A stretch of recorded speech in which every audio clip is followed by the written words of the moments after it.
Welcome into another edition of Tampa 2. Casey Phillips here with staff writer Bree Dix. And man, do we have a fun win to talk about. Yes, that we do. Just in time for Christmas, the holiday season. We're on a winning streak. What a good gift from the team. And a win in Lambeau in December and the way they did it. I just feel like this was one of my favorite Bucs games I've watched in a while. Yeah.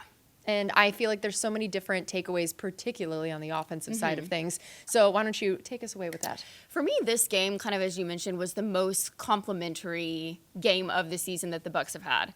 And I think just when you look at Baker Mayfield's stat line, I mean, completed 22 of 28 passing attempts, 381 yards, 4 touchdowns, no interceptions.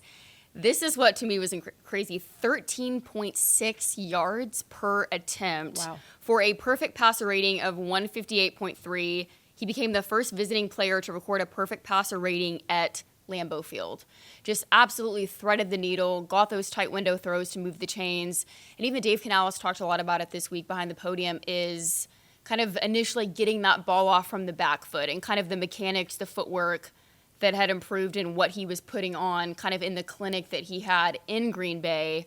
And then Chris Godwin, just incredible game, 155 yards, really kind of utilized those cover 2 beaters, took advantage of what the Packers were doing defensively with a lot of the zone coverage, whether it was the shallow crossers, the screens, the seam routes, the outbreaking stuff. Just what an incredible game he had. And I mean, you hear it all season long of, you know, wanting to have the run game, wanting to have Chris Godwin involved, wanting to have Mike Evans involved, and you finally saw all of those pieces come together. Even Rachaad White, he had, for the fourth consecutive game, he had over 100 yards from scrimmage, whether he was kind of squeezing through the hole in between the tackles or quickly cutting to the edge, making that initial guy miss, getting north and south. I just think the strides that we all saw up there were so encouraging from but also just that environment, like you mentioned. I mean, granted, we didn't have, I'm going to be honest, I was expecting like single digits. And I snow had and the layers. I had like my Game of Thrones go. Like I was ready. Yep. And then it was like, oh, it's like 30, probably felt like 35, but it was actually like, in the 40s. Yeah. So it wasn't as bad, but still, I mean, it's like your hands get numb, like everything, just the mechanics are a little bit different when you're playing in that type of environment. So to come in and put up that kind of game and just really a statement kind of as the Bucs make this final push. Yeah, I agree. I loved everything you said about Baker. And of course, he's won now the NFC Offensive Player of the Week, FedEx Air Player of the Week, all the accolades, love that he's getting all the national attention. Right. Like it was such a fun week for him. And I love that you brought up the tight window throws. That was really something that stood out to me too. The confidence it takes in yourself and your wide receivers. I think that was a huge deal, and he was so good at it. And just starting fast, I know we are still waiting on that opening drive touchdown, but he started 7 of 7 before his first incompletion. Right. And again, to come out in a hostile environment like that, to come out so confident, effective, efficient early on, I thought was really great. And then touchdown passes to 4 different people. What this says about the chemistry of, I think a football season feels so long. And so sometimes I think we feel like people have played together longer than they really have. But to look at the fact that it's like you got a new offensive coordinator and a new quarterback and a largely new offensive line and even some new offensive weapons. Right. For him to have built the kind of chemistry he has where he can dish out touchdowns to anybody, I thought was really great. And, of course, we got to talk about our tight ends, too. That Mr. Kokeeft, one catch on the season, 1 touchdown. Love the efficiency of that. And if everyone involved with that. Yeah, I just loved his spike he did, and Gronk weighing in on Twitter, giving him a 4.1 out of 5 since his number's 41. Loved that. And I think and to see Kate Otten got 2 different 22-yard catches on that drive. That was just like the drive of tight ends. And again, it speaks to how many different people on this team are contributing in a big way. And you need that in December when, a lot of teams now have a lot of film on you. And if you keep trying to do the same thing over and over again, it's not going to work as well. So to know that, like, oh, okay, you're going to stop this guy here. Like, here's David Moore out of nowhere with an over 50-yard touchdown. Like, things that maybe other teams are just not going to suspect as much.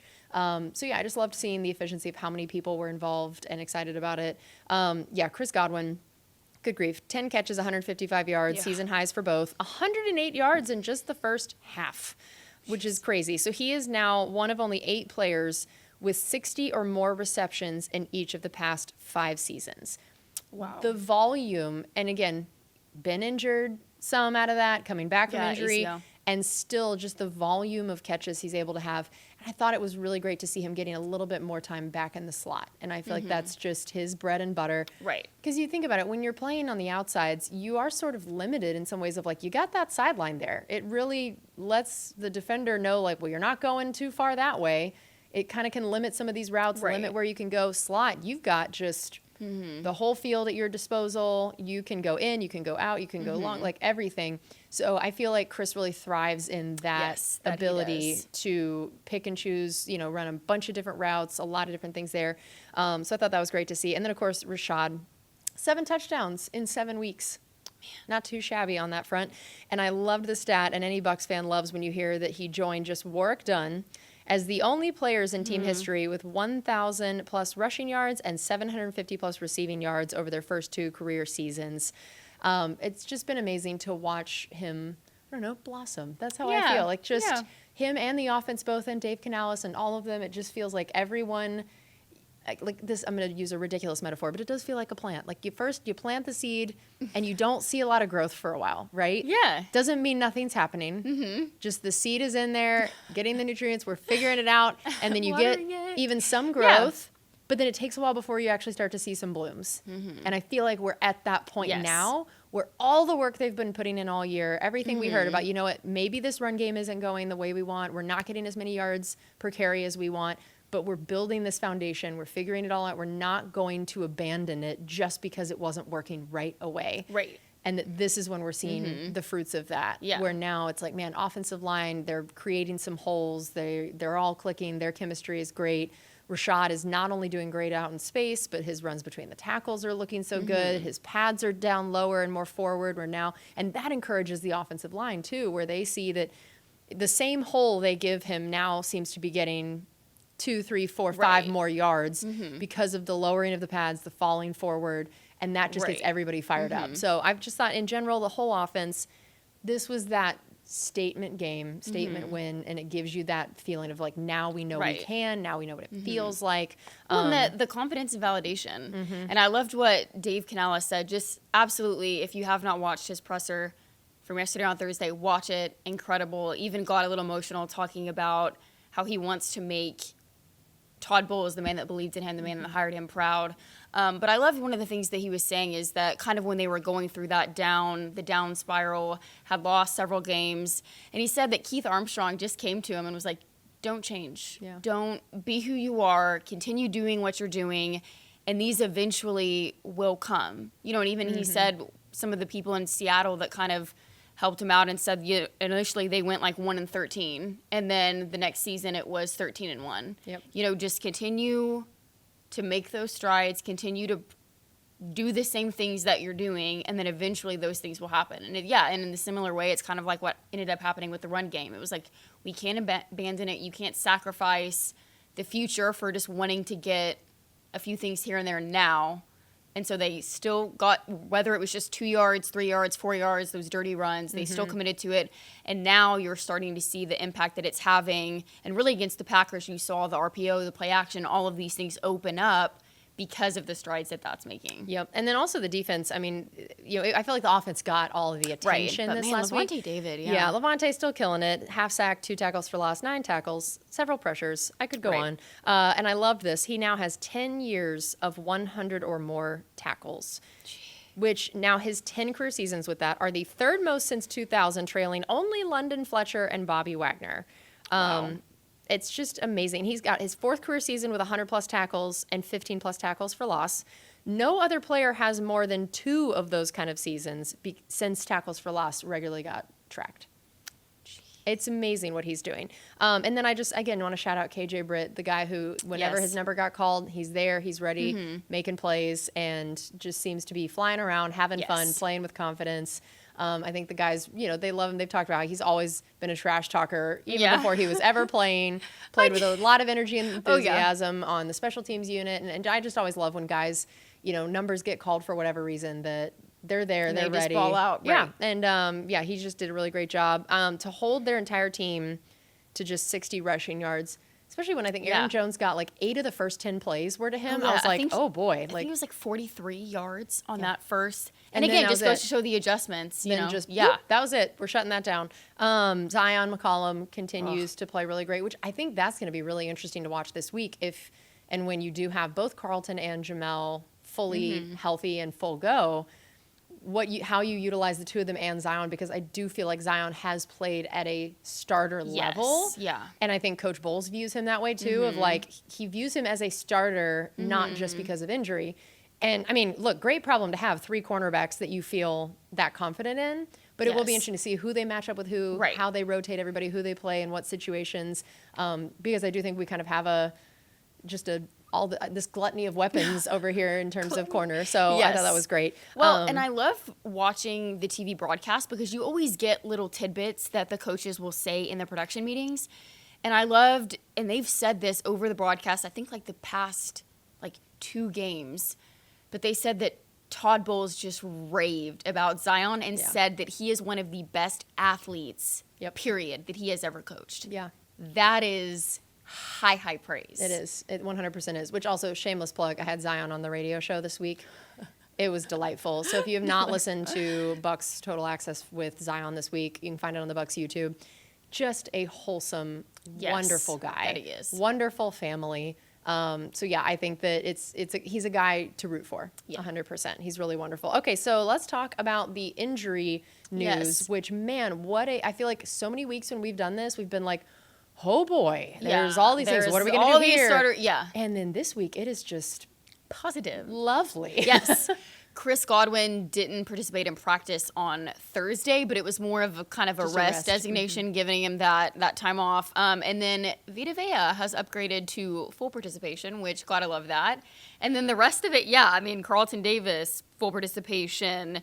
Josh Hayes, full participation. Ryan Neal, full participation. Devin White, full participation. So all across the board. Yeah, on Wednesday, to not have a single did not participate is amazing. Is huge for us. In December, and when our bye week was so long ago, this is the time of year we thought that would come back to bite us. Right. The bye week being so early, it's like, man, come December, we're going to be wishing we had that bye week later. We're going to need that, and look at positive. This. So I love that. Love to see it at this point in the season.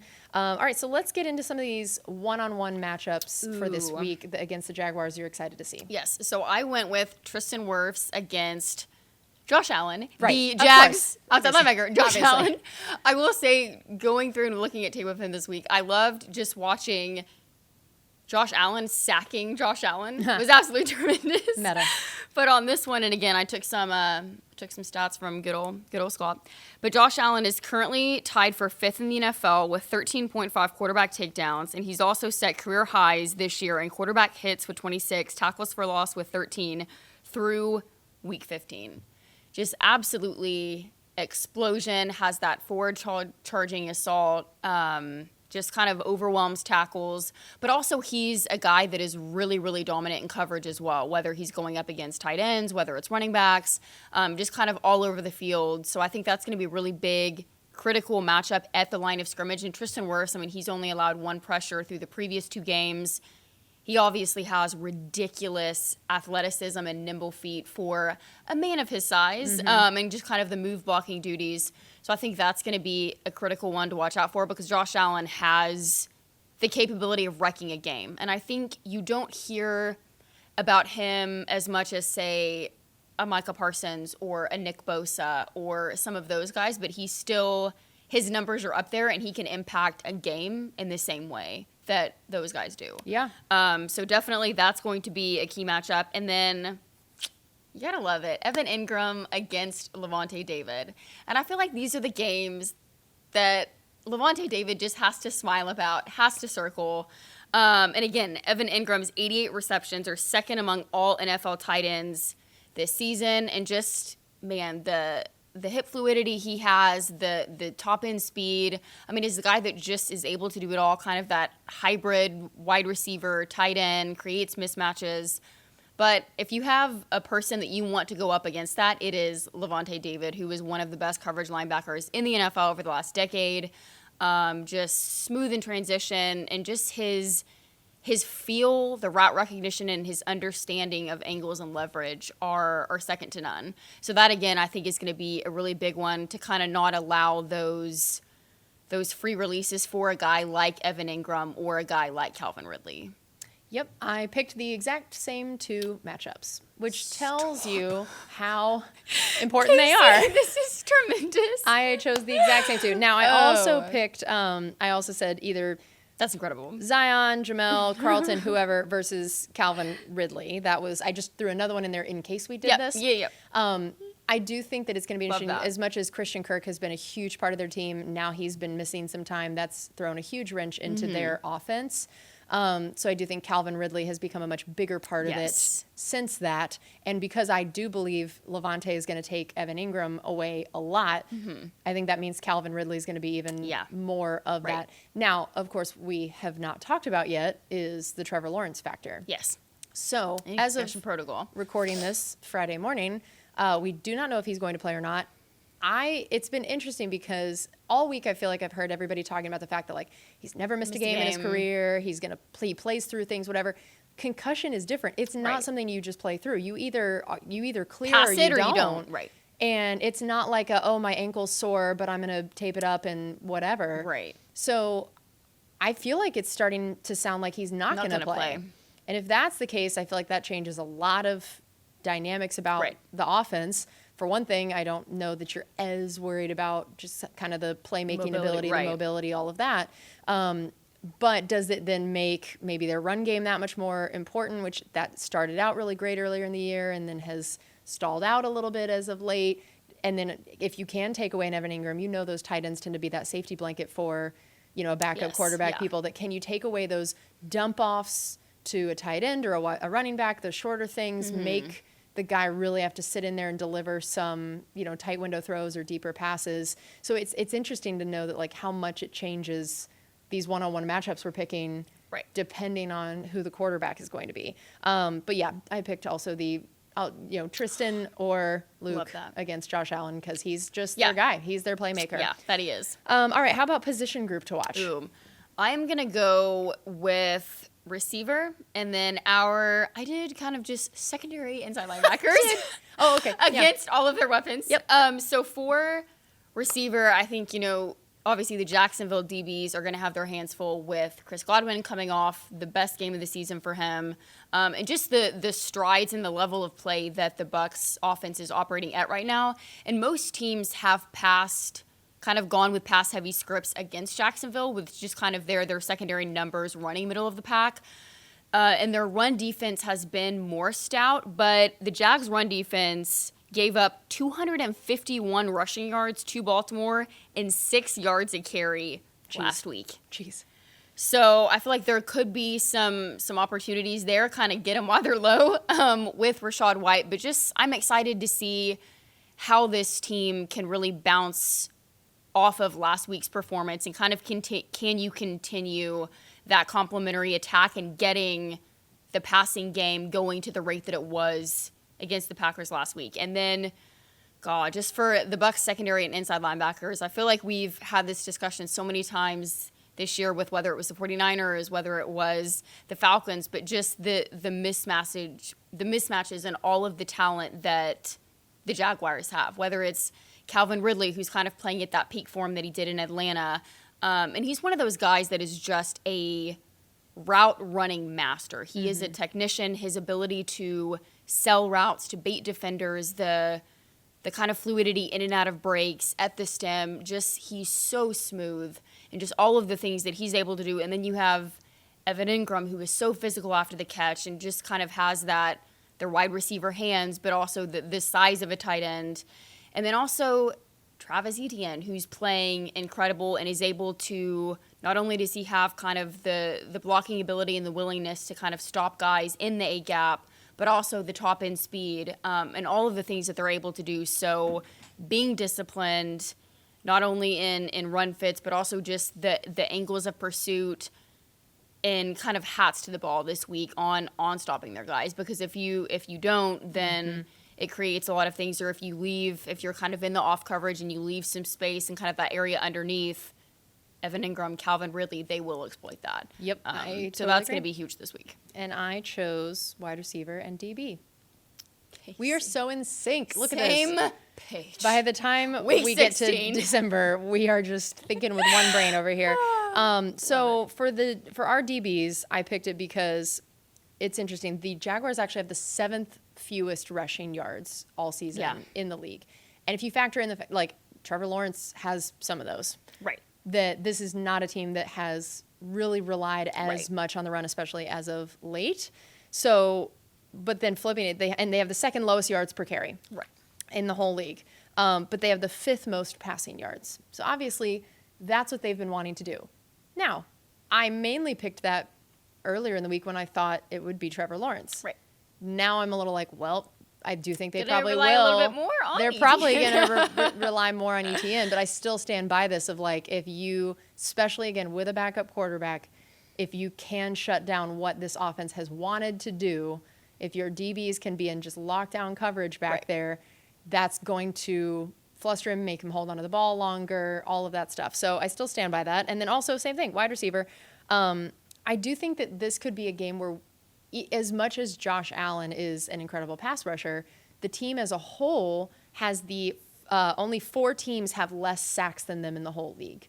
That he's their guy. Yeah. And otherwise, they're not producing a ton. That in the whole NFL, only 4 teams have less sacks than them, which theoretically, I'm like, man, that means hopefully Baker has time. That if you can stop Josh Allen, he is going to have a decent amount of time. And if you give me Baker with time, with Chris and Mike out there, I will pick that all day long. And it's so funny, as much as the Jags have the 5th most passing yards, they also give up the 5th most passing yards of any team. So I feel like it's going to be so interesting to watch that wide receiver DB matchup between both teams is going to be such a deciding factor. All right, so keys to the game. I'm going to go with the winning the battle in the trenches. I think a lot's going to hinge on who wins the pressure battle. And, of course, the Jaguars have the menacing edge rushers with Josh Allen, with Trayvon Walker, both former top 10 picks, and they've combined for 19.5 sacks this season.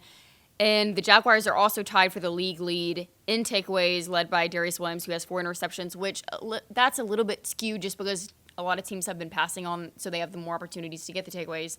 And then for the Bucs, the defense has produced 40 sacks this season, which ranks, they're tied for 11th in the league. And they have several elite blitzers, obviously, in Antoine Winfield Jr., in Devin White, in Levante David on occasion. But I think this team really kind of wants to see a little bit more production from the outside linebackers and getting that pressure with 4 as opposed to having to send an extra guy. So this week, kind of what does that look like? Yaya Diaby's actually obviously had an incredible season, has 5 sacks, but kind of how are they able to coordinate that and not have to necessarily dial up those exotic blitzes, because obviously if it isn't Trevor Lawrence, you're going to want to get that pressure. But how are they able to rattle whoever is under center and kind of impose their will in this game? I like that. Yeah, I said to not allow any of those chunk pass plays for them to really force them to rely on their run game for sure. My biggest one, I think, is the no self-inflicted wounds. Yeah. Once you get to December, it's that much more important to say. Margin of error is very slim. Right. And knowing that they are tied for first in takeaways in the whole league with the 49ers. And their defensive coordinator used to be with the Bucs, very familiar with us. Their defense is also going to look fairly similar to us because of that.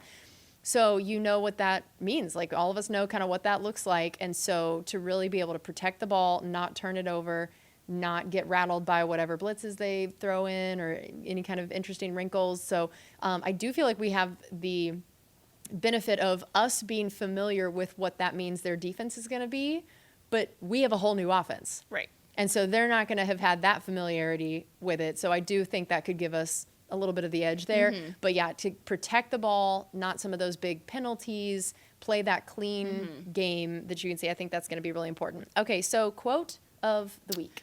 Man, there were some good ones. There were a lot I of could good have gone with many, but I went with a quote from run game coordinator and defensive line coach Casey Rogers on the Jags offense. And he said the problems they create for you is that they're on all different levels. They've got a tight end that's hard to cover that might be a wideout. They've got an elite receiver, and then they've got a running back that can make things happen too. Then they have a quarterback that can get out and run if need be, and he's a problem on the perimeter. They just pose a lot of problems for you. You just kind of have to pick and choose and hope the game plays out your way. But they're dangerous. They're a dangerous team with all of the weapons that they have.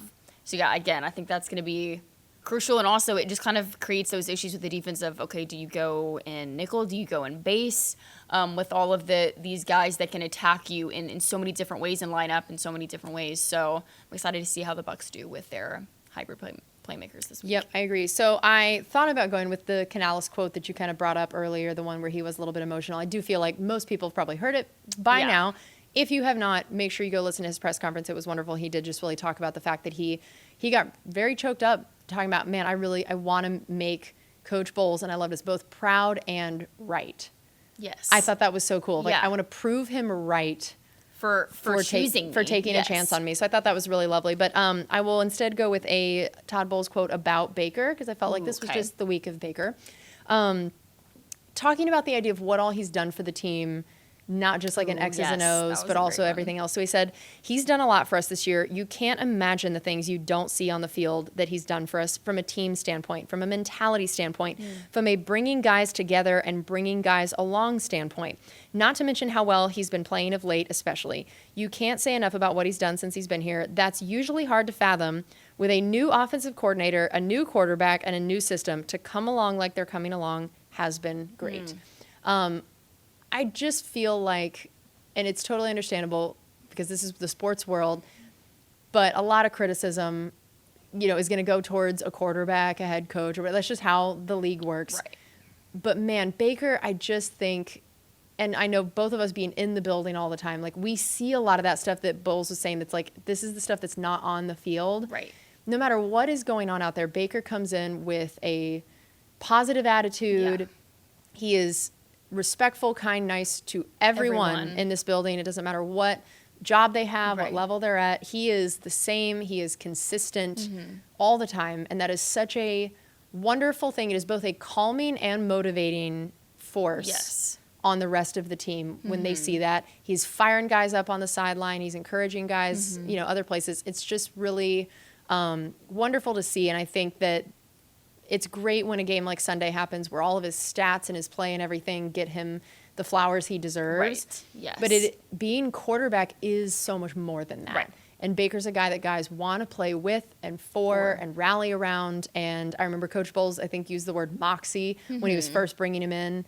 And I 100% understand why he used that term. So, and that's the kind of quarterback you want and need in December to have the confidence 1,000%. And all of that. So I just thought that was a really wonderful way of summing it up. All right, so for our human interest off the field piece that we always close with, I wanted to talk about Chris Godwin as well, because I felt like, again, this was the week of Baker and Godwin getting all their flowers. So I found out that Chris Godwin started his football career when he was a wee little one playing offensive line. And I really enjoyed that because I felt like suddenly Chris made complete sense. If you think about the way he plays, his willingness to block, his willingness to do the dirty work, his humility, he doesn't need to be the spotlight guy, like all the qualities of how you typically describe an offensive lineman. I was like, suddenly Chris made so much sense to me. That is incredible. And why he would be so good at blocking in the run game. And it just was very funny for me to picture the Chris that we see now playing offensive line. I really enjoyed picturing that. But yeah, he just was a bigger kid. And it's all weight wise. So very funny. And I think it was that he was taller. I don't think Chris was ever what you picture as an offensive lineman. But it's weight based, and if you're tall, that means your weight's higher. And so he was an offensive lineman way back in his little peewee days. This is tremendous. So I just thought that was a really fun little fact to learn about him and to picture. All right, that is going to do it for us on this edition of Tampa 2. Thank you so much for being with us. Have a wonderful holiday season, and we'll see you next week.